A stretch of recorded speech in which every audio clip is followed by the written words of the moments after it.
Shalom. Oke, hari ini kita mau bahas dari Mazmur maksud saya, ayat pasal yang ke-23, ayat yang pertama sampai ayat yang ke-6. Mazmur 23 adalah mazmur yang paling populer, bahkan seringkali menjadi sebuah ayat hafalan dan banyak sekali diutarakan. Mazmur 23 bahkan di ayat yang keempat banyak sekali dikutip di banyak sekali film-film gitu ya. Dan seringkali orang hanya sekedar hafal saja tapi tidak menghidupi Mazmur 23 karena ada sebuah pesan yang sangat dalam yang Daud tuliskan dan berikan kepada kita. Di dalam pesan-pesan ini ada pesan-pesan mesianik. Pesan-pesan mesianik yang Daud sampaikan itu banyak sekali sebenarnya. Kenapa disebut mesianik? Karena itu akhirnya digenapkan sama Yesus di perjanjian baru. Dan itu sebabnya pesan-pesan dia yang akhirnya diperdalam sama Yesus, dijelaskan dalam beberapa metafor-metafor ketika dia menjelaskan tentang kehidupan ini. Dia menjelaskan tentang dari sisi pohon gitu ya, kemudian dari sisi akses dan lain sebagainya. Itu yang akhirnya digenapi sama Yesus, diperdalam dengan sangat-sangat luar biasa. Nah, Mazmur pasal yang ke-23 yang ditulis oleh Daud yang menghadapi sebuah kehidupan yang penuh dengan gejolak adalah kehidupan yang betul-betul dikuasai firman. Daud ini diurapi sekitar umur 13 sampai 15, sekitar usia segitu. Dan waktu dia diurapi ini dia bahkan tidak direken gitu ya. Bahkan waktu Samuel datang ke rumah daripada Isai, dia justru melihat kakak-kakaknya yang lebih ganteng, lebih kuat kelihatannya. Dan kemudian Daud ini masih menunggu kira-kira 17-an tahun sampai dia akhirnya menjadi raja. Dan di sekitar usia-usia 19 tahun pernah ada sebuah insiden ketika dia bangun pagi dan bapaknya menyuruh dia membawa roti dan keju ke kakak-kakaknya di sebuah lembah di mana Goliat menantang bangsa Israel. Dan hari itu dia tidak tahu bahwa dia bangun pagi yang tadinya hanya diberikan tugas mengantar roti, dia akhirnya berhadapan sama Goliat. Tetapi hidupnya selalu siap karena dia hidupnya dikuasai firman dan dia pernah jatuh dalam dosa, dia mengalami kasih karunia Tuhan karena dia adalah orang yang sangat jujur di hadapan Tuhan. Kalau dia salah, dia salah. Dia kemudian mengalami gejolak yang luar biasa dan itu background daripada Mazmur 23. Saya percaya roh Tuhan yang ada bersama Daud pada saat itu banyak sekali memberikan pesan-pesan kepada dia. Dan akhirnya tertulislah sebuah Mazmur yang sangat-sangat indah. Jangan sekedar hanya menghafal saja. Ada sebuah malam dana dari sebuah institusi Kristen gitu ya, didatangi oleh banyak orang. Dan di tengah-tengah acara itu ada seorang aktor yang disuruh membaca Mazmur 23 kepada semua hadirin. Dia membaca dengan gaya actingnya, dia membaca dengan intonasi acting yang dia sudah biasa. Di akhir daripada pembacaan Mazmur 23, semua orang tepuk tangan. Di ujung daripada acara itu ada seorang pendeta yang disuruh mengutip juga Mazmur 23, diakhiri dengan doa berkat. Dan pendeta ini kembali mengutarakan Mazmur 23. Dan setelah selesai diutarakan oleh pendeta ini tidak ada satupun orang yang tepuk tangan karena semuanya menangis. Yang satu mengutarakan Mazmur 23 karena hafal, yang satu mengutarakan Mazmur 23 karena menghidupi. Itu sebabnya orang-orang dijamah oleh hadirat Tuhan pada malam hari itu. Yang saya mau kita mengerti pada hari ini, yuk kita hidupi Mazmur 23. Karena ada sebuah pesan yang luar biasa yang Daud berikan kepada kita. Di ayat yang pertama dikatakan Mazmur Daud, Tuhan adalah gembalaku, takkan kekurangan aku. Ini adalah sebuah prinsip yang dia katakan bahwa kalau Tuhan adalah gembala, berarti kita adalah domba. Dan itu diutarakan berkali-kali sampai ketika masuk ke dalam Lukas. Ketika Yesus memberikan sebuah perumpamaan tentang domba yang terhilang. Kemudian ada yang anak terhilang. Itu dia utarakan kepada orang Farisi. Dia mau memberitahu kepada mereka bahwa saya adalah gembalanya. Ketika ada satu daripada anak saya yang terhilang, saya yang cari. Kalau ada yang terhilang di antara kita, Tuhan yang akan kejar kita. Tuhan yang akan kemudian membawa kita pulang. Kemudian Tuhan akan menggendong kita di bahunya yang luar biasa. Itu yang Alkitab katakan. Dan ketika gembala itu pulang, bahkan dia bersukaria, Alkitab katakan. Dan bahkan dia memanggil tetangga-tetangga dan temannya untuk bersukaria dengan dia. Itu adalah gambaran daripada gembala yang agung, yang memberitahu kepada kita bahwa sampai kapanpun kasihku tidak berkesudahan. Kamu mau buat apapun dalam hidupmu, bahkan kamu mau pergi daripadaku, aku tetap mengasihimu. Bahkan sebelum engkau lahir pun, aku sudah mati bagimu. Bahkan sebelum engkau membuat dosamu yang pertama pun, aku sudah tebus dosamu di kayu salib ribuan tahun yang lalu. Begitu besar kasih Tuhan, begitu besar arti daripada gembala yang agung.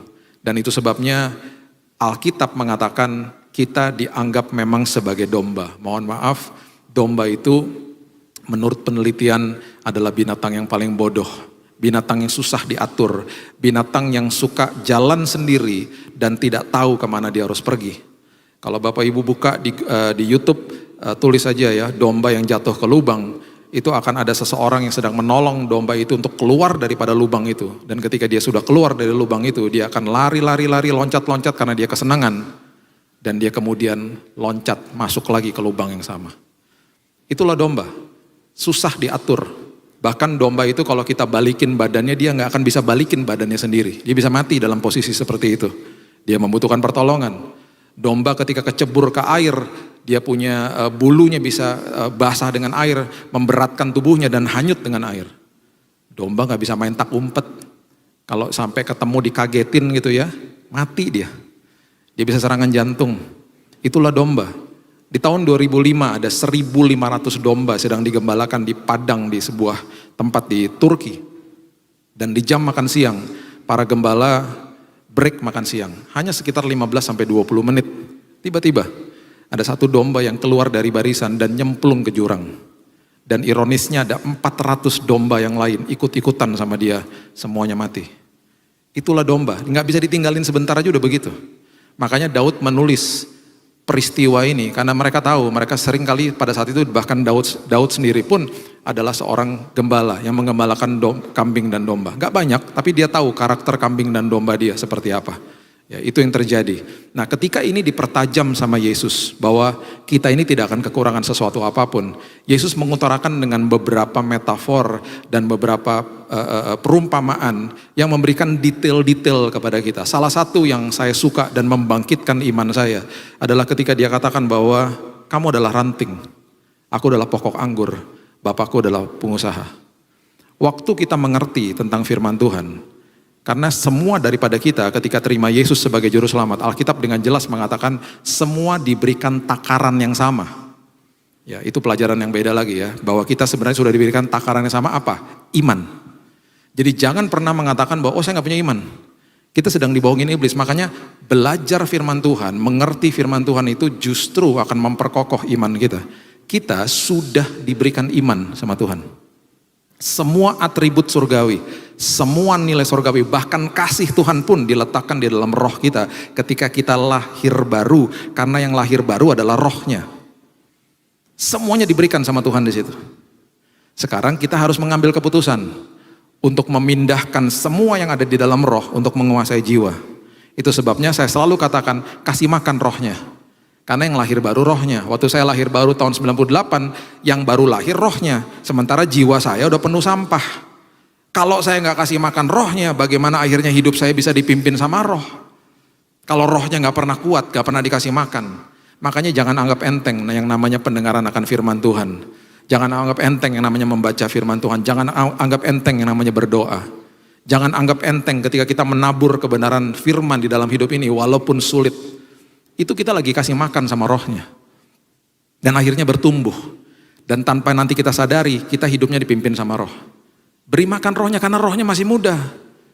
Sementara jiwa kita yang terdiri dari perasaan, emosi, kehendak itu udah penuh sampah.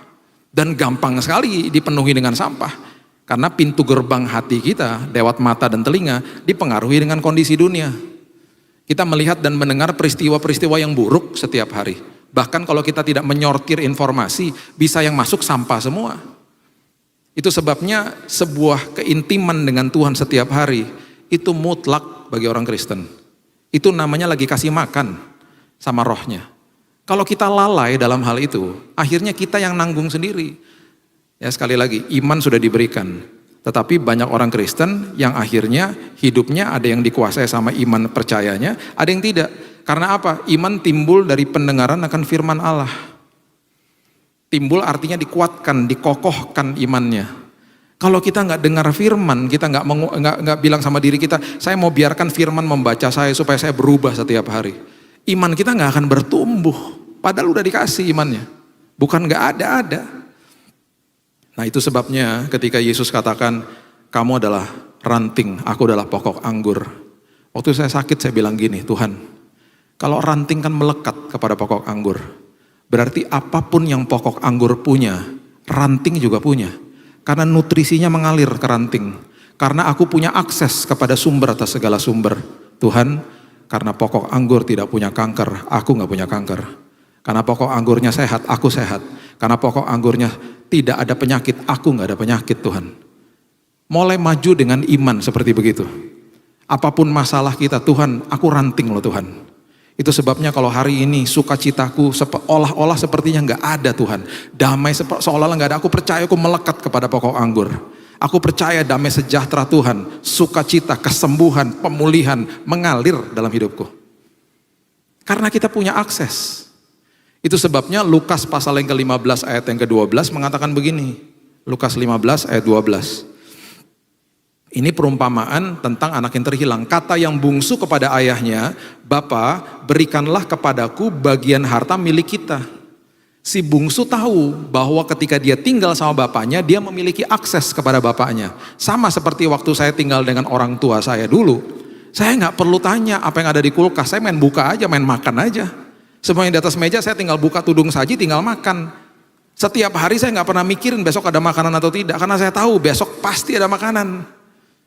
Dan semua yang ada di dalam kulkas, apapun itu, saya tahu itu punya saya juga. Dan itu yang terjadi hari lepas hari, itu baru hanya contoh kecil daripada sebuah kenyataan yang kita hadapi sebenarnya setiap hari, bahwa kita ini sebenarnya melekat kepada pokok anggur. Si bungsu juga tahu. Ini beberapa metafor-metafor yang Yesus terus ajarkan kepada orang Farisi, kepada murid-muridnya, kepada kita juga. Jadi ketika si bungsu bilang, harta milik kita itu akses. Apa yang menjadi milik Bapak, milik saya. Tapi dia gak mau. Dia bilang apa? Harta milik kita yang menjadi hakku. Itu di saat dimana dia memisahkan dari akses kepada kepemilikan. Dan berkali-kali saya katakan, prinsip kerajaan sorga tidak ada yang namanya kepemilikan. Akhirnya kita tahu si bungsu pergi dan hartanya habis. Karena apapun yang kita miliki, yang merasa kita memiliki, apapun yang terlepas dari tangan akan terlepas dari hidup. Karena tidak ada supply, karena kepemilikan, karena kita merasa memiliki. Tetapi yang namanya akses, apa yang terlepas dari tangan, supply jalan terus. Karena kitanya melekat kepada sumbernya. Itu bedanya. Makanya selalu firman Tuhan katakan apa? Beri, jangan pelit-pelit, kasih. Makanya prinsip ekonomi kerajaan sorga berbeda dengan dunia. Bahkan kerajaan sorga katakan apa? Ketika engkau memberi dan orang itu tidak bisa membalas kepadamu, engkau pasti bahagia. Karena supply jalan terus. Ada 3 komoditas besar yang kerajaan sorga titipkan dalam hidup manusia. Waktu, talenta, dan uang. Dan sering kali kita hitung-hitungan dengan hal itu. Betul, kita gak bisa kasih waktu buat semua orang. Betul, kita gak bisa kasih uang buat semua orang. Tapi ketika Tuhan gerakan, jangan hitung-hitungan sama Tuhan. Jangan hitung-hitungan. Karena itulah yang Tuhan mau kita kerjakan. Makanya di awal ketika manusia diciptakan, di Kejadian 1 ayat 29, ketika provisi daripada Tuhan sudah diberikan kepada manusia, aku memberikan pohon yang ada buahnya. Itu menjadi makanan manusia toh. Itu berarti kebutuhan manusia dicukupkan sama Tuhan. Dan kemudian jangan pernah lupa di kalimat itu, ada pohon yang buahnya berbiji. Kata berbiji diulang sampai 2 kali. Kenapa? Karena setiap apapun titipan Tuhan ada unsur bijinya yang senantiasa harus ditabur bagi siapapun yang Tuhan tempatkan dalam hati kita. Itu maksudnya. Itu maksud daripada akses, dan itu berkelanjutan terus dari proses kreasi sampai ke zaman Yesus. Itulah kebenaran firman. Itulah sebabnya dia katakan engkau tidak akan kekurangan sesuatu apapun. Ketika gembala kita adalah gembala agung. Yesus juga mengatakan di Matius 6:31, jangan khawatir dan berkata, apakah yang kamu makan, minum, dan pakai? Dengan kata lain, hari esokmu sudah aku tanggung. Jangan khawatir dan jangan juga berkata. Berkata tuh berarti ngeluh. Aduh gimana ya, aduh gimana ya. Kemudian lebih ekstrim lagi kita mulai ngeluh ke orang lain, ke teman kita. Aduh gimana ya, aduh gimana ya. Isi masa doa kita dengan penantian atas jawaban doa dengan ucapan syukur. Bukan dengan keluhan. Makanya dengan jelas Yesus katakan, jangan khawatir ya nak. Dan jangan juga kamu berkata, apa yang kamu makan, minum, dan pakai malu-maluin nak. Aku udah sediakan semuanya buatmu kok. Gitu. Itu arti daripada ayat 1. Mazmur 23 ayat yang pertama. Ayat yang kedua. Mazmur 23 ayat yang kedua adalah jantung dari Mazmur 23. Kalau kita tidak ngerti ayat yang kedua, kita tidak akan paham Mazmur 23. Hanya sekedar ayat hafalan. Mazmur 23 ayat yang kedua adalah ayat yang sangat luar biasa dahsyatnya. Saya jelaskan kepada saudara. Kita baca dulu ya. Mazmur 23 ayat yang kedua katakan begini. Ia membaringkan aku di padang yang berumput hijau. Ini adalah kalimat yang jangan pernah hanya sekedar dibaca. Sekali lagi, ini mesianik, diperjelas sama Yesus. Saya udah pernah jelaskan juga, apapun yang serba fisik di perjanjian lama, dimasukkan sama Yesus ke dalam kehidupan manusia. Dulu yang sakral bait Allah, sekarang yang sakral adalah tubuhku adalah bait Allah. Dulu yang sakral adalah pengorbanan, sekarang yang sakral adalah ketaatan. Pengorbanan tanpa ketaatan gak ada artinya. Dulu yang sakral sabat. Sabatnya, harinya, ritualnya dimentahkan sama Yesus. Dia membuat mujizat di depan orang Farisi. Sengaja sama dia. Kenapa? Karena dia lagi ngajari sesuatu. Percuma kamu melakukan ritual-ritual hari Sabat kalau kamu tidak ngalami sabat di dalam hidupmu. Ngalami sabat di dalam hidupmu tuh berarti apa? Sabat kan artinya resting. Selesai semuanya, resting. Di hari masuk ke dalam perhentian, maksudnya kan gitu. Bukan sekedar hari itu kita ritual saja, bukan. Itu sebabnya datang ke sebuah ibadah seperti begini harus kita mengerti bahwa pikiran dan hatiku masuk ke dalam sabatnya Tuhan. Artinya apa?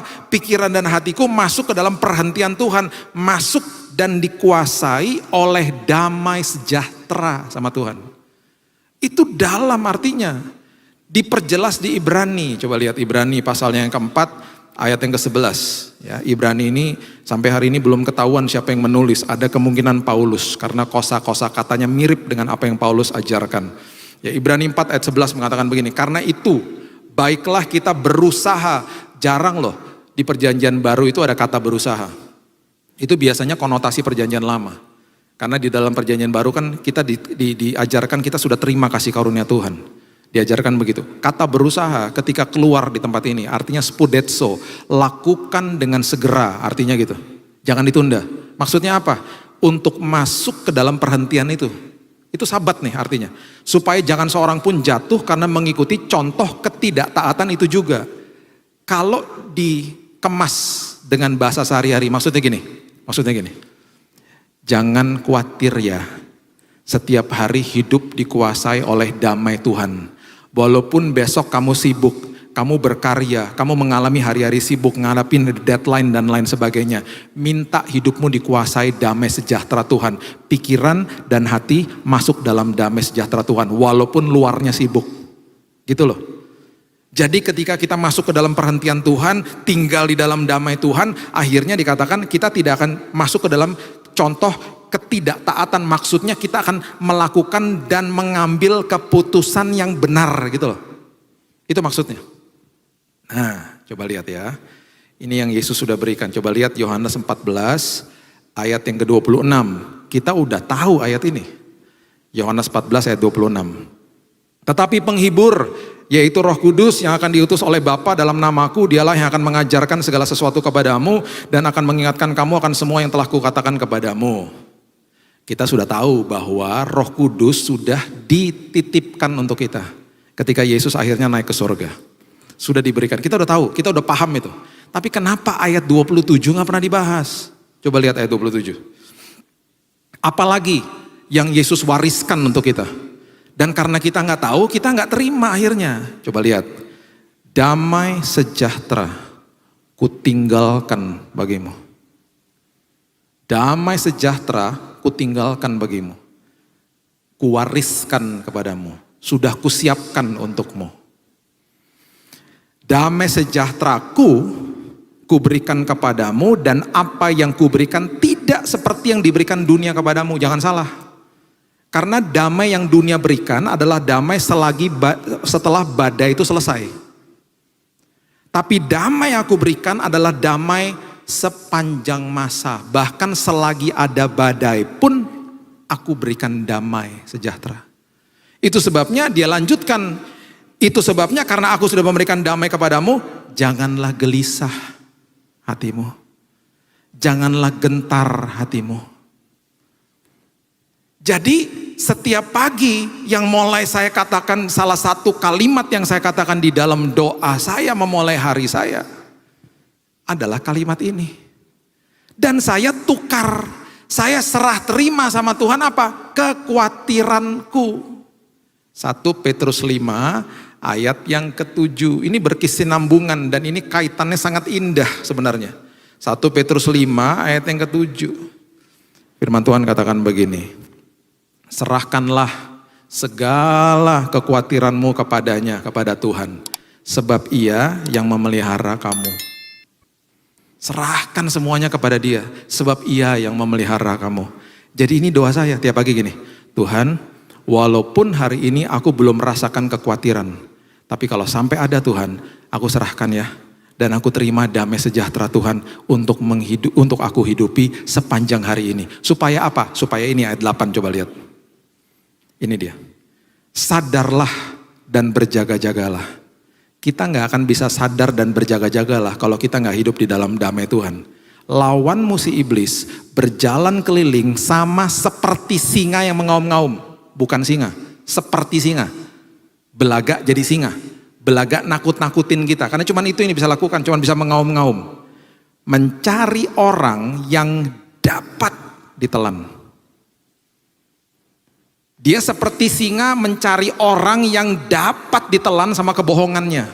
Berarti ada orang-orang yang tidak dapat ditelan sama kebohongan iblis. Siapa? Jemaat Betaninginden. Kenapa? Karena Bapak Ibu yang dikasih Tuhan setiap hari bangun pagi mengatakan begini. Tuhan, aku serahkan ya Tuhan semua kekhawatiranku kepadamu. Aku tukar dengan damai sejahtera. Sehingga kalau hari ini ada kebohongan iblis, tidak mempan. Dan itu sebabnya aku hidup di dalam damai sejahtera. Itu sebabnya aku mengambil keputusannya benar tiap hari.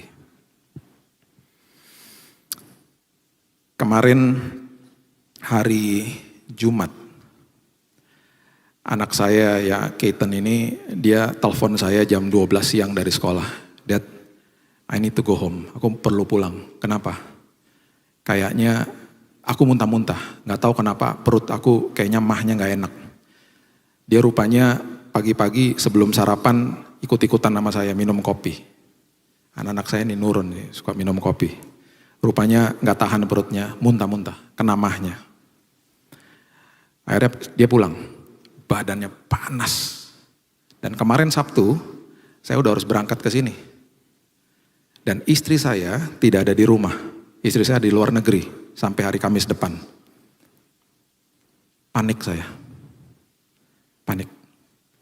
Jadi sebagai bapak yang mau nolongin anaknya, saya bingung mesti ngapain. Dan waktu saya mau telepon istri saya baru ingat, waduh di sana lagi jam malam, lagi tidur dia. Nah seingat saya, orang kalau sakit perut dikasih teh manis. Sama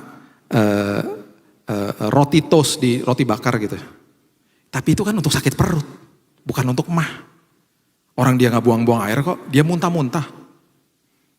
Saya buatin teh pahit, black tea. Ada tulisannya black tea. Saya kasih sama dia. Dek, kamu minum ini dek.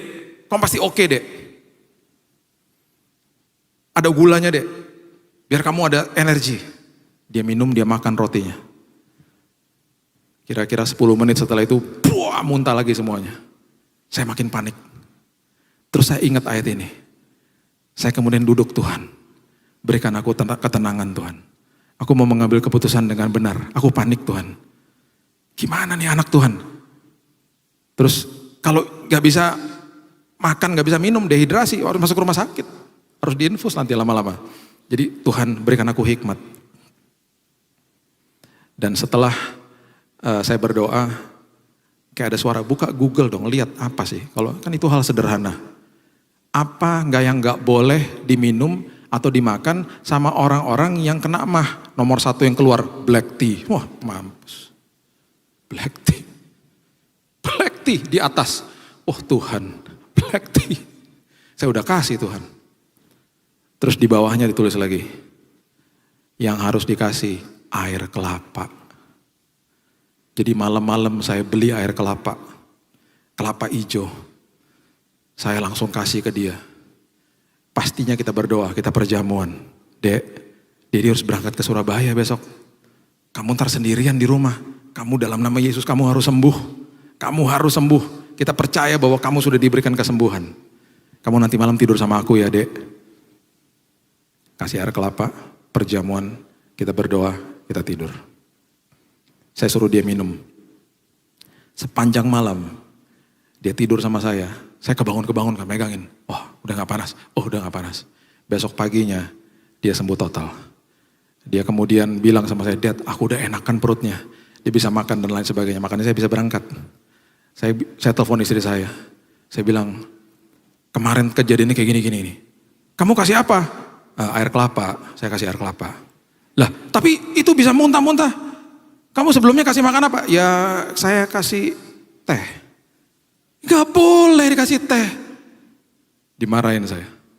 Makanya jangan pergi lama-lama, saya bilang gitu. Ini akibatnya kamu pergi lama-lama, gak ada yang nolongin saya.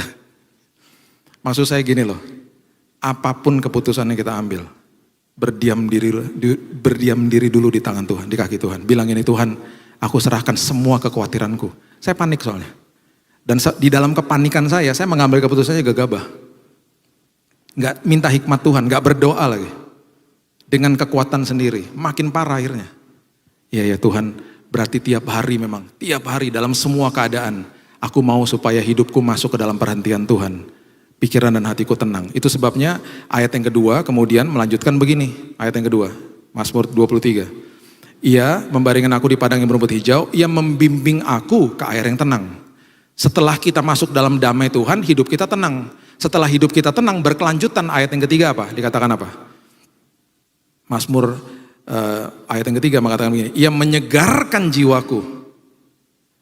Masuk dalam damai Tuhan, kita hidupnya tenang. Setelah tenang, diberikan ketenangan sama Tuhan, segar. Setelah segar, perhatikan ayat berikut ini. Dikatakan, ia menuntun aku di jalan yang benar oleh karena namanya. Akhirnya apa? Mengambil keputusannya benar.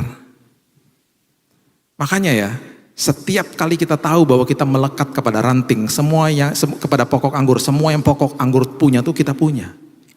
Makanya kalau tinggal di negara yang 4 musim, saya pernah tinggal di negara 4 musim, itu pas musim gugur, itu ketika daunnya pada gugur, kotanya mengeluarkan uang banyak membersihkan daun-daun itu. Karena apa? Nutrisi daripada pohon itu stop.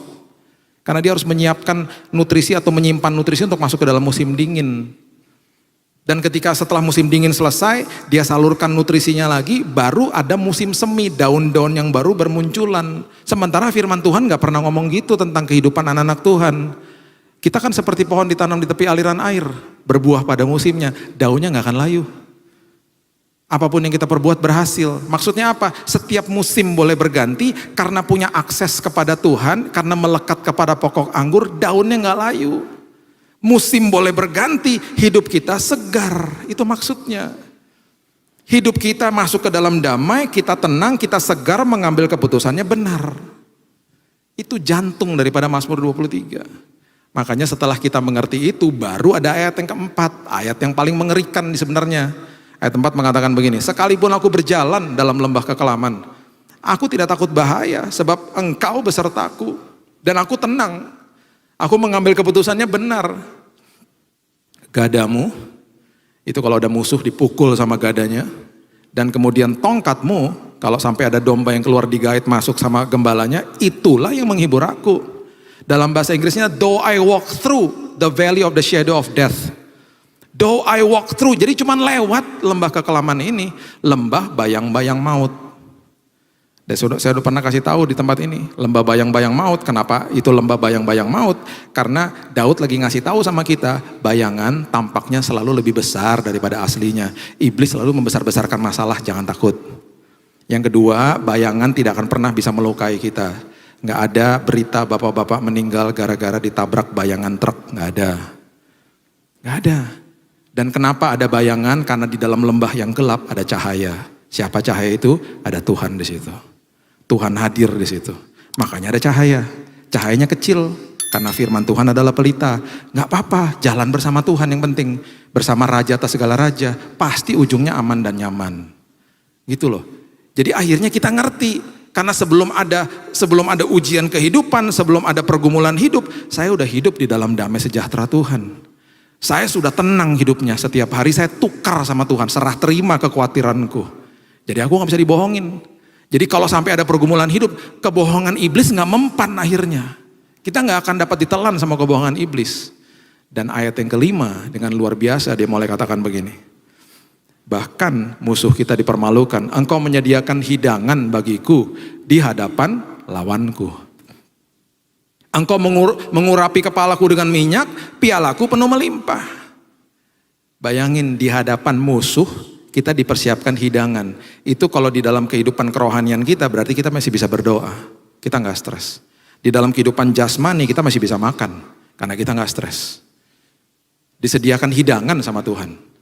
Kisah Rasul 12. Ayat yang ke-6 sampai ayat yang ke-7 adalah contoh daripada Mazmur 23 ayat yang ke-5. Coba lihat Kisah Rasul pasal yang ke-12 ayat 6 sampai 7 adalah kisah tentang Petrus, di mana sehari sebelumnya Yakobus temannya dipenggal mati sama Herodes. Martir. Petrus dimasukin penjara. Ada kemungkinan besok dia akan diperhadapkan dengan orang banyak, martir juga. Dibunuh udah. Perhatikan apa yang terjadi. Pada malam sebelum Herodes hendak menghadapkannya kepada orang banyak, Petrus tidur ya.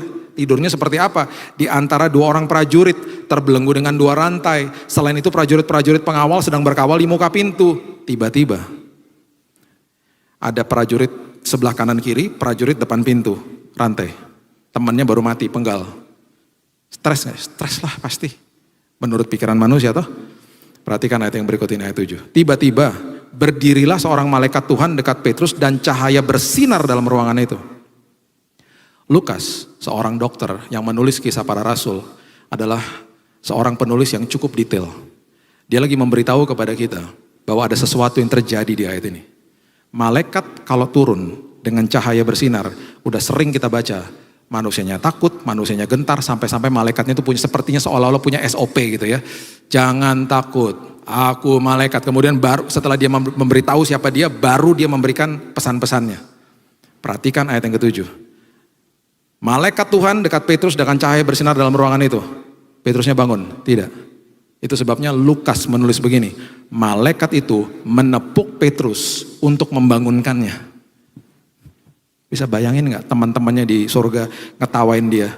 Itu dalam perserikatan kemalaikatan pertama kali terjadi, malaikat turun manusianya gak bangun. Teman-temannya mungkin ketawa, kurang sakti kamu. Sampai harus dibangunkan. Membangunkan katanya, bangunlah segera, maka gugurlah rantai dari tangan Petrus. Sampai malaikatnya harus ngomong, bangun segera. Berarti apa? Petrus tidur nyenyak. Ini gambaran daripada Mazmur 23, ayat yang kelima. Aku menyediakan hidangan di hadapan lawanmu. Dengan kata lain, apapun pergumulan hidup, karena pikiran dan hati kita masuk dalam perhentian Tuhan, kita jadi orang yang tenang, orang yang segar, orang yang mengambil keputusan dengan benar. Bahkan kita bisa tidur di malam hari. Ingat, damai sejahtera dan sukacita itu letaknya di roh. Itu kita sudah miliki. Ingat, ketenangan dan kesenangan itu letaknya di emosi. Ketenangan dan kesenangan bisa hilang, bisa terusik sama apa saja. Tapi yang namanya damai sejahtera sama sukacita itu kekal sifatnya. Tidak bisa dicuri sama iblis. Aktivasinya gimana? Berdoa tiap hari, Tuhan, aku sudah diberikan damai. Aku sudah diberikan sukacita Tuhan. Aku percaya itu menguasai hidupku. Katakan itu tiap hari kepada Tuhan. Dan pada akhirnya Daud membeberkan yang luar biasa di ayat yang ke-6. Dia katakan begini. Kebajikan dan kemurahan belaka akan mengikuti aku. Mengikuti loh. Mengikuti berarti mengejar kita. Seumur hidup kita, bukan hanya sekali aja, seumur hidup kita. Ada perkenanan Tuhan yang mengejar kita. Dan aku akan diam dalam rumah Tuhan sepanjang masa. Saya akan tutup dengan kisah nyata ini. Bulan April tahun lalu, saya udah katakan tadi ya, saya suka minum kopi dan saya kalau suruh Bapak Ibu angkat tangan pasti biasanya tangannya makin kurang. Siapa yang suka minum kopi? Pasti banyak yang angkat tangan. Siapa yang minum kopinya espresso? Mulai berkurang. Double espresso mulai berkurang. Triple espresso makin kurang. Udah. Saya kalau minum kopinya cukup keras. Nah, di rumah itu ada mesin kopi sederhana lah. Satu hari di bulan April tahun lalu karena teman-teman yang saya mentor ini sudah balik ke rumah setiap seminggu sekali. Dan mereka ini suka minum kopi. Saya tiba-tiba lihat di Google, sayang ini mesin kopi bagus banget ya. Kalau kita masukin bijinya dia ngegerain sendiri jadi 1 cup fresh banget pasti. Cuman mahal banget ya. Udah, cuman saya sama istri saya yang tahu. Satu hari kami ke Bandung di bulan April itu. Karena kakaknya dia tinggal di Bandung. Di mobil masih ngomongin lagi. Sampai di Bandung, setelah sampai di sana masuk ke rumah kakaknya, tiba-tiba tuh mesin kopi ada di situ. Di ruang tamunya. Langsung kita begini-begini dong. Mesin kopi. Oh iya. Kinclong bersih gitu. Ini kok gak pernah dipakai? Kakaknya bilang iya gak pernah dipakai. Kenapa? Pusing tombolnya kebanyakan. Aku beli 3 bulan lalu gak pernah dipakai. Sampai hari ini aku masih minum kopi tubruk katanya. Istriku buka buku manualnya, dia lihat, dia buatin cangkir kopi buat saya. Nikmat. Sebelum pulang, kakaknya bilang gini, Bill, kan kamu suka minum kopi. Daripada tuh mesin gak dipakai, bawa pulang aja. Bawa pulang. Buat kamu aja. Kita pergi ke Bandung, ngomongin mesin kopi yang itu. Pulang dari Bandung, bawa mesin kopi yang itu. Yang tahu cuman saya, istri saya, sama Tuhan. Udah, gak ada yang tahu. Udah, dapat bagian saya toh, pulang. Seminggu setelah itu, giliran istri saya. Ditelepon sama temennya. Ci, aku nih beli paket liburan 2 malam, villa di Ubud, buat orang tua. Belakangnya sawah. Bagus pokoknya. Aku salah beli, Ci. Tadinya mau beli bulan Mei, tiba-tiba belinya bulan April, salah masukin. Nah, orang tuaku gak bisa pergi April, dan ini gak bisa di-refund. Buat kamu aja, mau gak? Itu seolah-olah waktu dia lagi mau masukin bulan Mei, kayak Tuhan singkirin tangannya ke bulan April. Padahal orang teliti banget. Itu langsung istri saya tanya sama saya, bisa gak tengah minggu? Oh bisa. Terus temennya bilang gini, ini karena kesalahan saya, udah tiket pesawat saya siapin juga. Bahkan nanti penjemputan di airport sampai ke Ubud kan jauh, aku siapin juga udah. Kamu tinggal bawa koper aja. Singkat cerita, sampai di villa itu kita buka. Belakangnya bukan sekedar sawah aja, hutan. Sama ada sungai dan burung berterbangan di mana-mana. Indahnya luar biasa. Istri saya terduduk, nangis. Kenapa nangis? Dia ngaku.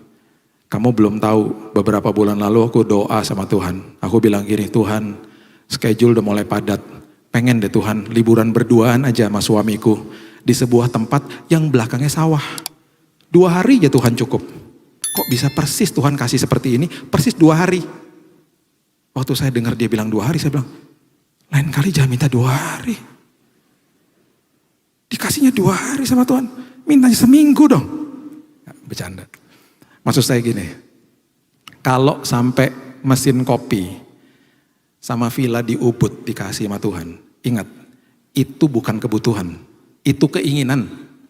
Kalau keinginan aja disiapkan sama Tuhan segitu detailnya, sampai seturut dengan apa yang kita doakan, apalagi kebutuhan, apalagi namanya kesembuhan, pemulihan, berkat, mujizat. Tuhan udah siapkan yang terbaik bagi kita, bahkan mengejar kita. Jadi setiap hari percayalah bahwa aku tidak akan kekurangan sesuatu apapun. Tuhan, aku masuk ke dalam damai sejahtera Tuhan. Aku mau tenang, aku mau segar, dan aku mau mengambil keputusan dengan benar. Dan apapun yang terjadi Tuhan, aku tahu bahwa Engkau menyediakan hidangan di depan lawanku. Mau masuk ke dalam semua ujian kehidupan, aku hanya lewat. Karena aku berjalan bersama Raja atas segala Raja. Dan perkenanan Tuhan senantiasa mengikuti hidupku dari hari ini sampai Maranatha. Berikan tepuk tangan kita untuk Tuhan kita.